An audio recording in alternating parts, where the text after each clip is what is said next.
ஒரு மிக சிறப்பான ஒரு ட்ரெய்லரை பார்த்தோம். ராஜன் சார் உண்மையை கரெக்டாக சொன்னார்.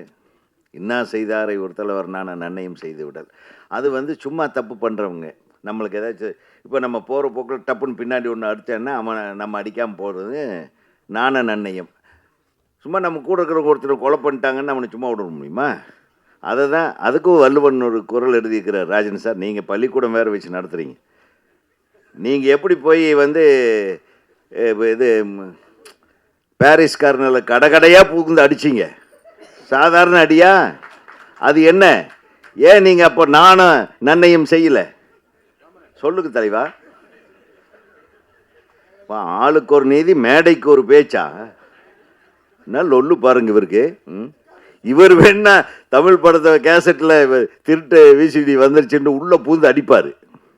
எப்படி தானா தனியாலாக போய் அடித்தாருங்க அவர்.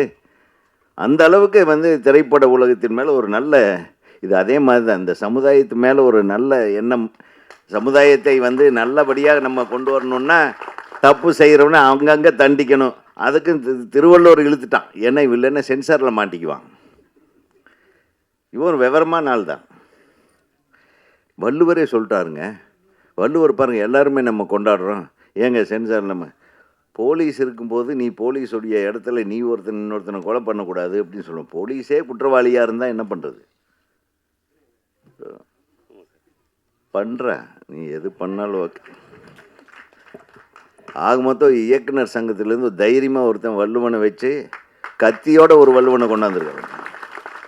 கத்தி துப்பாக்கிப்பா அவங்கெல்லாம் வந்து இப்போ வர்ற படங்களில் பார்த்தீங்கன்னா நம்ம கண்ணிலேயே பார்க்காத ராக்கெட் லான்ச்சர்லாம் வச்சுட்டு சுடுறாங்க பெரிய பெரிய ஹீரோக்கள்லாம். அதை விட இது எவ்வளோ பெட்ரு. ஏதோ இங்கிலீஷ் படத்தில் பார்த்துட்டு அப்படியே கொண்டாந்து தமிழ்நாட்டில் அது என்னென்னு ஒரு பையன் கேட்குறச்சாங்க, அதுக்கு கருப்பாக ஒரு உருண்டையாக இருக்குது என்னன்னு எனக்கும் தெரியலப்பா. அதுலேருந்து ஏதாச்சும் புகை வந்ததுன்னா அதுக்கு ஏதாவது சுடுறாங்க போல் இருக்கு, பெரிய துப்பாக்கின்ட்டேன். ஸோ இந்த மாதிரி நமக்கு தெரியாத விஷயங்களெல்லாம் வச்சு வன்முறைகளை காட்டுறதுக்கு இந்த சினிமாக்களில் காட்டுற இந்த நேரத்தில் வள்ளுவனுடைய திருக்குறளை எடுத்து இன்றைக்கு நடக்கிற சில தேவையில்லாத கொலைகள், கற்பழிப்புகள், இந்த தேசத்தில் எப்படி வந்து பெண்களுக்கு வந்து இன்னும் பாதுகாப்பு இல்லை. தமிழ்நாட்டில் மட்டும் இல்லை, த்ரூ அவுட் இந்தியா அப்படி தான் இருக்குது. ஸோ அதிலிருந்து நம்ம சொல்கிறோம் பெண்கள் வந்து தைரியசாலிகள். என்னதான் தைரியசாலிகள்? தன்னந்தனியாக ஒரு பொண்ணு வரும்போது ஒரு 4 பேர் வந்தாங்க, எப்படி தைரியம் இருக்க முடியும்? அப்புறம் பெண்களுக்கு கையில் துப்பாக்கியோடு போகணும், இல்லைன்னா கத்தியோடு போகணும். கத்தியோட பெண்கள் போனாலும் பரவாயில்ல, அந்த கத்தியை குத்து தெரியணுமில்ல குழந்தைங்களுக்கு. அப்புறம் அதுக்கு ட்ரைனிங் கொடுக்கணும். இதெல்லாம் சொல்லியிருக்கியா? இல்லை இல்லை, சொல்லியிருந்தாலும் சொல்லியிருப்பேன். நீ நம்ப முடியாது. நீ பயங்கர வன்முறையாளனாக இருப்ப போல் இருக்கே. மிகச்சிறந்த ஒரு கருத்தை தான் நீங்கள் எடுத்திருக்கீங்க. இந்த படத்தில் உன்னுடைய இயக்குனர் டெக்னிக் நல்லா இருந்தது. டைரக்டராக நீங்கள் இவ்வளவு கூட்டமும் வந்து உங்களை வந்து பாராட்ட வந்திருக்கும்போது நீ ஜெயிச்சிட்டேன்னே நான் நினைக்கிறேன். ரொம்ப சந்தோஷம். என்னை பொறுத்தவரையிலும் இயக்குனர் சங்கத்திலேருந்து ஒரு இயக்குனர் சாதிக்கிறாருன்னா அது எங்கள் சங்கத்துக்கு பெருமை, எங்களுக்கு பெருமை. அதே மாதிரி காலையிலேருந்து இங்கே தியேட்டர்லேயே இருந்துகிட்ருக்கிற என்னுடைய நண்பர்கள் பத்திரிகையாளர் முதல்ல வந்த உடனே என் காதை கடித்தாங்க. என்னப்பா சீக்கிரமே வந்துட்டீங்க, சீக்கிரமே விட்ருங்க, மழை காலமாக இருக்குன்னாங்க. இப்போ நம்மளை சீக்கிரம் விட்டாதானப்பா, அதுக்காக தான் நான் வந்து முதல்ல பேசுகிறேன்னு. புரியுதா உங்களுக்கு? தப்பாக நினச்சிக்கூட இந்த பெப்சி தலைவர் வந்திருக்காரு, எங்கள் அண்ணன் டார்ச்சர் பண்ணிடுவாரே முதல்ல பேச ஆரம்பித்தாருன்னு அவர் வேறு பயந்துட்டு உட்காந்துருக்காரு. ஆக மொத்தம் இந்த படத்தை பார்த்த உடனே எனக்கு ஒரு 2-3 ப்ளசண்ட்டான விஷயம். மியூசிக் வந்து எக்ஸ்ட்ராடினரிலி குட்.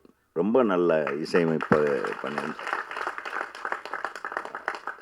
எடுத்த உடனே ஒரு குத்து பாட்டு, அந்த சாராய பாட்டு, அது அப்படி ஒன்று வச்சுக்கிறது, அப்படி ஒன்று ஜாலியாக அதை கொஞ்சம் அவாய்ட் பண்ணிவிடுங்களேப்பா. எதை பார்த்தாலும் ஒருத்தர் பப் அடிக்கிறது, தண்ணி அடிக்கிறது, அது வேறு. அது ஒரு டேகு. குடிப்படத்து உடல் நலத்துக்கு கேடுன்னு போட்டே குடிக்கிறானுங்கன்னு வேறு, அது ஒரு லைன் வேறு எழுதி விட்டு அதுக்கு ஒரு நல்ல விஷயத்தை கொண்டாந்துருக்கீங்க. பரவாயில்ல, இன்னும் குடிக்கிறவங்க குடிக்கட்டும், அப்புறம் அது குடிக்கக்கூடாதுன்னு தடுக்கிறவன் தடுக்கட்டும். இதெல்லாம் கவர்மெண்ட் வேலை. அதுக்கப்புறம் பார்த்தா அந்த ஹீரோ ஹீரோயின் ரொம்ப அழகாக இருந்தது. ஹீரோயின் இங்கே வராதது நம்ம பேரரசுக்கு ரொம்ப குறையாக இருக்குது. வந்திருக்காங்களா? இங்கே வந்துட்டாங்களா? பக்கத்தில் இல்லாதது குறையாக இருக்கு. நான் ஏதாச்சும் சொன்னேன்னா இதோ வந்திருக்காங்கன்றார். அப்போ அவருக்கு தெரிஞ்சு. ஸோ ரொம்ப நல்லா நடிச்சிருந்தீங்க ரெண்டு பேருமே. ரொம்ப கெமிஸ்ட்ரி நல்லா ஒர்க் அவுட் ஆகிருந்தது. நீ என்ன லவ் பண்ணுறியான்னு கேட்ட உடனே கட் பண்ண அந்த பாட்டு சூப்பராக இருந்தது. இவன் சிரிச்சா கொஞ்சம் மோகன்லால் மாதிரி இருக்கான் வாய். ஸோ சின்ன மோகன்லால் மாதிரி நீ வந்து நல்லா வரணும். Wish you all the best. ரொம்ப ரொம்ப நல்லா இருந்தது. ப்ளசண்ட்டான ஃபேஸு. நல்லாவும் நடிக்க வச்சுருக்காருன்னு நினைக்கிறேன். நல்ல வசனம் பேசுகிறீங்க, தமிழில் பேசுகிறீங்க ரெண்டு பேரும். ரொம்ப சந்தோஷம். அப்புறம் இங்கே மேடையில் இன்னொரு மிகப்பெரிய நடிகர், மலையாளத்திலேருந்து ஆரம்பித்து தமிழ்லையும் கலக்கிட்டு இருக்கிற தேனப்பன் நடிகர் அவர்களே. ஏன்னா அவர் என்னை பற்றி எதுவுமே நடிப்பை பற்றி பேசலைன்னு அவர் பின்னாடி வந்து என்னை திட்டிட போகிறான்றதுக்காக.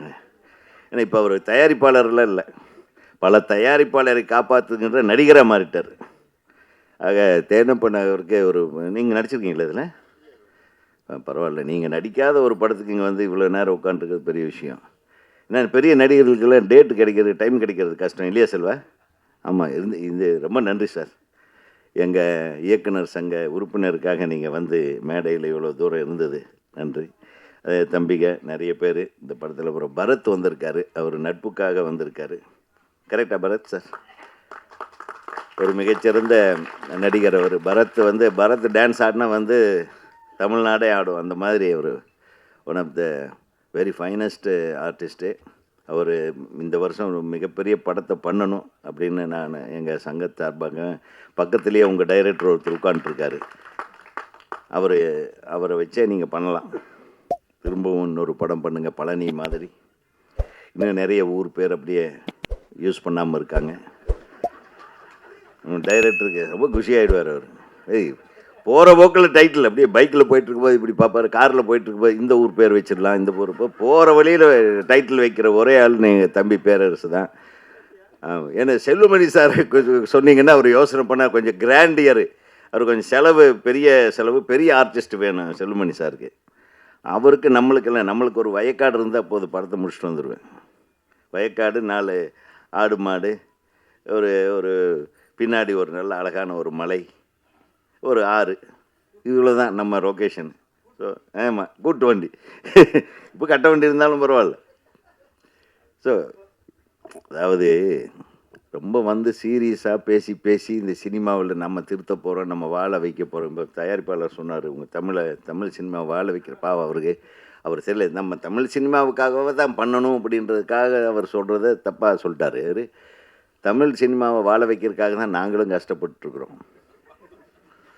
ரொம்ப கஷ்டப்படுறவர் செல்வமணி சார்.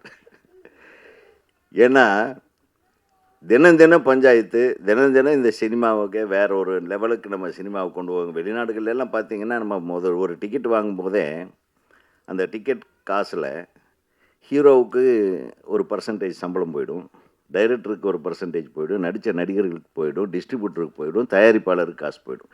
ஒரு டிக்கெட் நம்ம வாங்கும்போதே அந்த மாதிரி தமிழ் சினிமா உருவாகணும். அப்போ தான் நேர்மையாக படம் எடுக்கிறவங்க நேர்மையாக படம் எடுப்பாங்க. நல்ல படங்களுக்கு அப்பப்போ அவங்களுக்கு உண்டான வெகுமதி வந்து சேரும், லாபங்கள் வந்து சேரும். ஸோ அதை தொடர்ந்து அந்த மாதிரி ஒரு நிலைமை நம்ம அடையிறதுக்காக போராடிக்கிட்டு இருக்கோம். அதுக்கு மிக முக்கிய ஒரு போராளியாக வந்து செல்வமணி சார் இங்கே இருக்கார். அவருக்கு நம்ம ரொம்ப தேங்க்ஸ் சொல்கிறோம். ஏன்னா தீபாவளிக்கு முன்னாடி நாள் கூட எங்களை நிம்மதியாக விடல. இங்கே வாங்க ஒரு மீட்டிங் இருக்குன்னு பெப்சியில் எங்களை கூப்பிட்டு வச்சு செஞ்சிட்டாரு. என்ன பண்ணுறது, அன்றைக்கி ஒரு பஞ்சாயத்து. சரி தீபாவளி இன்னைக்காவது நாளைக்கு ஃப்ரீயானே அப்படின்னு ஒரு ஃபோன் வரும். இல்லை அப்படி, அதாவது நம்ம சினிமாவுக்கு எப்படியாவது அடிக்கடி எனக்கு அவர்கிட்ட பிடிச்ச விஷயம், நானே கேட்பேன், ஏன் தம்பி இவ்வளவு டார்ச்சர் அனுபவிக்கிறேன், நீயும் தூங்கவே மாட்டியா அப்படின்னு தான் கேட்பேன் அவரை, செல்வமணி சாரை. அவர் சொல்லுவார், செல்வமணின்னு ஒரு பேர் எப்படி வந்தது, இந்த சினிமாவினால தான் இந்த செல்வமணிக்கு எல்லாத்துக்கும் தெரியுது. அந்த சினிமாவுக்காக நம்ம ஏதாவது செய்யணும் இல்லை, அதுக்காக தானே நான் இப்படி இருக்கிறேன், இப்படி செய்கிறேன்னு. ஸோ அந்த நல்ல உள்ளத்துக்கு நம்ம இந்த இடத்துல நம்ம ஒரு பொதுவாக நம்ம எல்லாரும் தெரிஞ்சுக்கணும். ஏன்னா ஏதோ சும்மா வர்றாங்க, கூப்பிட்றாங்க, நாங்கள் எல்லாம் வர்றோம் அப்படின்லாம். இதே நம்ம இயக்குனர் சங்கத்தில் கூட அணுதினமும் வந்து ரொம்ப தூரத்துலேருந்து வந்துட்டுருக்கிறவர் நம்ம செயலாளர் நம்ம பேரரசு சார். சும்மாலாம் வரல, வந்து உட்காந்தாருன்னா இங்கே ஒரு 2 பேர் என்ன செலவு, யாருக்கு எங்கே ஷூட்டிங்கில் இருக்காங்க, என்ன பிரச்சனை, அவர் ஒரு பஞ்சாயத்து எடுத்து அவர் பாட்டுக்கு பண்ணிகிட்டே இருப்பார். இதெல்லாம் எதுக்குன்னா, we love cinema, we want this industry to be free and happy. பணம் போட்டவன் எல்லாம் சந்தோஷமாக பணம் சம்பாதிக்கணும், நடிக்கிறவன் வெற்றி அடையணும், இயக்குனர்கள் வெற்றி அடைய வேண்டும். நல்ல விஷயங்களை நம்ம தமிழ் மக்களுக்கு என்டர்டெயின்மெண்ட்டாக சொல்லணும், அவ்வளோதான். இதில் போய் அந்த ஜாதி கீதி அதை பற்றி இதெல்லாம் உயர்ந்தவன் நீ உயர்ந்தவன் அந்த பிரச்சனையெல்லாம் விட்டுருங்க. சினிமான்றது எங்களை பொறுத்தவரையிலும் ஒரு நல்ல என்டர்டெயின்மெண்ட் இண்டஸ்ட்ரி. எத்தனை பேர் வந்து எத்தனை சினிமாவை வந்து நம்ம பார்த்துருக்கோம், ரசிச்சிருக்கோம். ஒவ்வொரு நடிகர்களையும் கொண்டாடியிருக்கோம், டைரக்டர்களை கொண்டாடியிருக்கோம், பாடலாசிரியர்களை கொண்டாடியிருக்கோம், இசையமைப்பாளர்களை கொண்டாடியிருக்கோம். சினிமா ரொம்ப வாஸ்ட்டுங்க. அந்த அற்புதமான சினிமாக்கள் வரிசையில் வள்ளுவன் வந்து சேரணும். இந்த படத்தோட இன்னொரு விஷயம் நான் சொல்லணும்னு நினச்சேன். இவர் தம்பி வந்து அவங்களுடைய தாயார் எப்படி கஷ்டப்பட்டு என்னை ஆளாக்குனாங்க அப்படிங்கிறத சொல்லி பண்ணாங்க. நிச்சயமாக உங்கள் அம்மாவோட ஆசீர்வாதம் ஒன்றே போதும், நீ நிச்சயமாக ஜெயிச்சிருவேன். இந்த தயாரிப்பாளர்கள் வேறு வேறு இடங்கள்லேருந்து வந்து 4 பேரும் ஒன்றா சேர்ந்துருக்காங்க. அந்த தயாரிப்பாளர் அனைவருக்கும் எனது மனமார்ந்த வாழ்த்துக்கள். ஏன்னா இந்த படம் ஜெயிக்கிறது மூலமாக அவங்க இப்போவே அனௌன்ஸ் பண்ணுவார் போல் இருக்கு அடுத்த படம். ஸோ தலைவரே, திருப்பி என் தம்பி வச்சு அடுத்த படம் பண்ணுங்கள், ஒன்றும் உங்களுக்கு தப்பாகாது. டெஃபினட்டாக வாழ்த்துகள். இந்த மேடையில் வாழ்த்த வந்திருக்கும் அனைவரையும் வாழ்த்தி, ஹீரோயின் உங்களுக்கும் தான் சேர்த்து, நீங்களும் நல்லா தான் நடிச்சிருந்தீங்க. அப்புறம் வில்லன்கள் யாராச்சும் ராஜேந்திர யாரும் நடிச்சிருக்கீங்களாப்பா? மேலே போலீஸு. அப்புறம் இன்னொரு தம்பி என்னை வீட்டிலேருந்து கூப்பிட்டு வந்தார். எங்கே அவர்? அவருக்கும் நன்றி, வாழ்த்துக்கள் ஸ்ரீதர். அவரும் ஒரு வில்லனை வந்து ஏதோ கொலை பண்ணி போட்டுருவீங்கன்னு நினைக்கிறேன், டெட் பாடி. இப்போ இது மாதிரி என்ன முதல்ல எனக்கு நான் இப்போ நல்ல வேலை செல்வா நான் நடிக்கலை, இவங்க கூப்பிட்டேன், மறந்துட்டேன் எதுக்குப்பா கூப்பிட்றேன் நான். என்னை வாங்கினேன் ஒரு கேரக்டர், நல்ல கேரக்டர். என்ன கேரக்டர்ப்பா அப்படின்னு. இந்த ஒரு கொடூரமான வில்லன்னே. டேய், இப்போ தான் நான் வந்து சங்கத்தில் தலைவர் ஆகிட்டு ஏதோ 4 பேர்த்துக்கு நல்லது பண்ணிகிட்ருக்கிறேன், அதுக்குள்ளே என் பேரை கெடுக்கிற மாதிரி ஒரு படத்தில் நடிக்க வச்சுறாரு, என்னை விட்டுருன்னு சொல்லிட்டேன். உண்மையிலும் வில்லன் கேரக்டர் தான் கூப்பிட்டேன், ஒரு அட்வொகேட் கேரக்டர். சரி, நெகட்டிவ் பண்ண மாட்டேன். ஆமாம், நன்றி. இந்த திரைப்படம் மிகப்பெரிய வெற்றி படமாக அமைய தமிழ்நாடு திரைப்பட இயக்குநர்கள் சங்கத்தின் சார்பாகவும் எங்கள் அனைவரது சார்பாகவும் இந்த படத்தை நல்லபடியாக கொண்டு போய் சேர்க்கக்கூடிய கடமை உங்களுக்கு இருக்குது. இந்த படத்தை முழுசாக பார்த்த கடைசியில் நீங்கள் அதை செய்வீங்க. இப்போ இதை பற்றி நல்ல பப்ளிசிட்டி கொடுங்க என்று சொல்லி அனைவருக்கும் நன்றி கூறி விடுபடுகிறேன். ஆக்சுவலாக ஒரு விஷயம், இந்த கதை வந்து முதல்ல பரத் சாருக்கு தான் வந்து வீட்டில் போயிட்டு ஒரு 2 ஹவர்ஸாக கதை சொன்னேன். ஆக்சுவலாக அவர் அப்போது ஒரு படத்தில் பிஸியாக இருந்தார், நான் கேட்ட நேரத்துக்கு வந்து ஒரு கால் ஷீட் கொடுக்கல. ரெண்டாவது அவரை ஃபீல் பண்ணி தான் ஆக்சுவலாக இந்த கதை பண்ணது. கடவுள் பார்த்தீங்கன்னு கேட்டினா சாரை வந்துட்டு இந்த மேடையில் வந்து உட்கார வச்சுருக்கிறது நான் கடவுளுக்கு நன்றி சொல்கிறேன். அந்த உணர்வுகளுக்கு எவ்வளோ பெரிய சக்தின்றது உண்மையிலே இந்த டைமில் ரொம்ப உணர்றேன். Thank you Bharath sir. ஆக்சுவலாக நீங்கள் பண்ண வேண்டியது, ஆக்சுவலாக உங்களுக்கு தான் சார் இந்த கதை ஸ்கிரிப்ட் பண்ணி நம்ம வீட்டில் வந்து சொன்னேன். Okay, thank you sir.